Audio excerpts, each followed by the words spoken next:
সাল্লাল্লাহু আলাইহি ওয়াসাল্লাম এবং হযরত আবু বকর রাদিয়াল্লাহু আনহু মরুভূমির পথ ধরে মদিনার দিকে যাচ্ছিলেন। ঠিক সেই সময় হঠাৎ ছোট মেয়ে আসমার কান্না হযরত আবু বকর রাদিয়াল্লাহু আনহুর কানে পৌঁছে যায়। হযরত আবু বকর রাদিয়াল্লাহু আনহু স্পষ্ট শুনতে পান যে তার মেয়ে আসমা বাবা বাবা বলে চিৎকার করছে। সঙ্গে সঙ্গে হযরত আবু বকর রাদিয়াল্লাহু তাআলা আনহু থেমে গেলেন এবং নবী মুহাম্মদ সাল্লাল্লাহু আলাইহি ওয়াসাল্লামকে বললেন, হে রাসূলুল্লাহ, আমার বাড়িতে মনে হয় আবু জাহেল এসেছে আমার খোঁজে।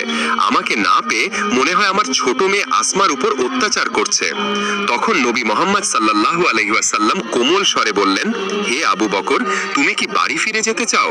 হযরত আবু বকর রাদিয়াল্লাহু তাআলা আনহু জবাব দিলেন, হে রাসূলুল্লাহ, আমার ছোট মেয়ে আসমা নয়, আমার পরিবারের প্রত্যেক ব্যক্তিকে যদি আবু জাহেল নির্মমভাবে মেরে ফেলে তবুও আমি আপনাকে ছেড়ে পেছনে যাব না।